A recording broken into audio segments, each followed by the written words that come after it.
Joining us now to review some of the headlines of today's newspapers from around the world is Arise News analyst Emmanuel Efeni. Great Malabite. Good morning, Ruben.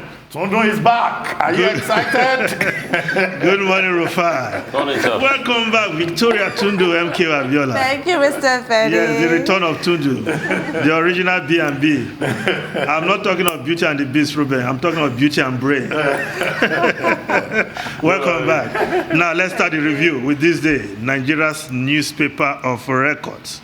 The lead story, as Kabul falls, Buhari says Africa is new frontline of global militancy.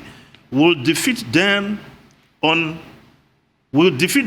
highway, one rail link, one job at a time, President boasts. State continent needs more than U.S. military to aid defeat of terror. Laments COVID-19 has been like oxygen for terrorism. Declares building infrastructure, connecting remote regions, providing jobs will strengthen Africa's defenses. Justifies rail line to Niger Republic. Yes, President Muhammadu Buhari writing for the Financial Times.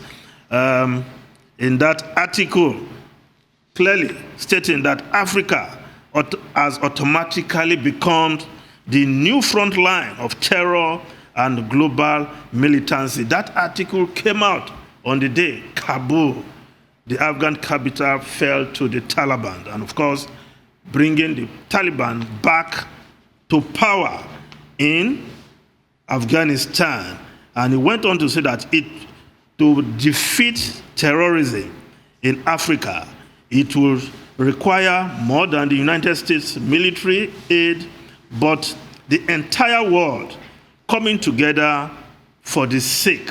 And in his view, President Buhari concludes, Africa's fight against terror is the world's fight. Yes, he couldn't have put it better. But yes, the president sounding tough, but Boko Haram is still very much raging at home. But a good way to put it on a day that the world is focused on what is happening in Afghanistan, once the hotbed of terror perhaps returning to that very notorious status. We hope not. Now, above the masthead of this day, another story there. Otedola recalls IBB's message to Jonathan. Tell him to sit on the president's chair. Salutes ex-military president on his 80th birthday. Yes, billionaire businessman Femi Otedola is recalling the role he played by former military president Muhammadu Buhari, former military president Ibrahim Babangida, IBB, in the political logjam that led to the emergence of Goodluck Ebele Jonathan as acting president and ultimately as president. Well, I'm sure many will have comments on that. Now, let's go to other stories quickly. The Punch newspaper, High Commission infections. Buhari Aso Rock aides take COVID-19 test after UK trip. Presidential aide agitated following positive cases in Nigeria's High Commission, says Villa official. Coronavirus cases hit 8,054 in 2 weeks. Second phase vaccination begins today with Moderna. Now, the Sun newspaper, Daily Sun newspaper, Catholic bishops brand Nigeria world's most terrorized nation. Claim situation not different from civil war. Anarchy looms, says JNI wants. That's Jamaatul Nasrul Islam. Now, the Plateau killing, Nigerian Tribune newspaper is reporting Plateau death. Death toll rises to 32. Government declares curfew. 20 suspects arrested, 31 victims rescued. Unijust suspends second semester exams. IGP deploys intervention team to restore sanity. While the Daily Champion newspaper reporting this story is saying Plateau attacks, Governor Lalong imposes curfew on 3 local governments. The Vanguard newspaper, just killings can trigger worse conflicts. Sultan warns. Plateau declared 24-hour curfew in Jos as troops rescue more victims of attack. Perpetrators must be brought to book, governors tell security agencies. Now, the Daily Trust newspaper, Plateau killings. How Christian tricycle operator, soldiers rescued us, survivors.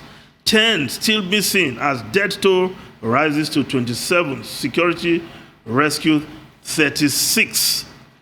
Now, other stories, the Leadership newspaper, uncertainty over electronic voting as INEC gets zero budget. Paucity of funds halts purchase of e-voting machines. It's plot by APC to rig 2023 general election, according to PDP. Now, the Blueprint newspaper, 2023, I didn't rule out Atiku Tinubu, says IBB.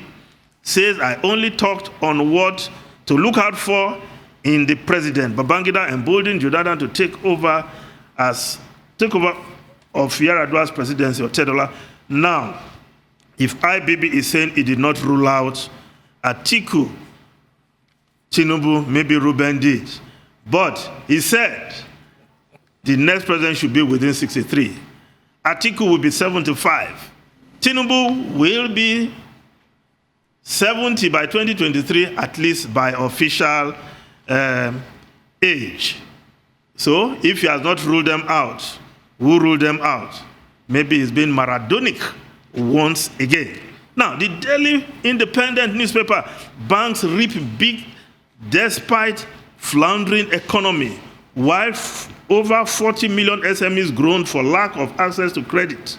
They have abandoned financial intermediation. Analysts. Now, I rushed to the foreign newspapers quickly. Just before that, Abuja Inquirer. Yes, FCTA, Abuja Inquirer. FCTA natives throw fireworks. You took on lands, left us with little options. Natives, no going back on demolition. Federal Capital Territory Administration. Where, yes, that is happening in Mpape area and in Dosaki communities in the FCDA. Now, foreign newspapers quickly. Most foreign newspapers are reporting from Kabul, the Afghan capital. Now, The Guardian, the fall of Kabul. The Daily Telegraph, the West flees as Kabul falls to Taliban, while the Wall Street Journal is reporting Taliban seize power as U.S. retreats. Ruben Rufai and the beautiful Tundu. Well, I mean, for me, of interest is the editorial of this day. And, this day today has an interesting editorial that we cannot overemphasize. It's titled Combating Crime Against Wildlife on page 15. And the first two paragraphs, I find particularly fascinating, which is the fact that, look, in Nigeria today, it's not just that people are, engaged in the criminal act of, disturbing wildlife against the international conventions, the CITES, and against all rules of forestry. Rhino horns have become special targets. Elephant tusks have become special targets.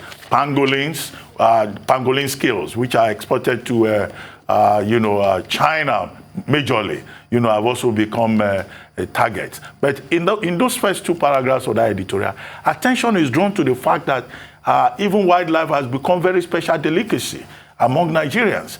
I mean, there was a party recently somewhere, and it was shown on social media, both video and pictures, where Nigerians now are serving crocodile, pythons, and all kinds of endangered species as special delicacy, as pepper soup at parties. Look, if we continue like this, we would, just distort the ecosystem, the eco balance, that we're supposed to have within the environment. I think that, government has to take, very strong measures to make sure that, all the elephants, all the, wildlife animals that are out there, are not converted into pepper soup and a special delicacy at weekend parties across Nigeria.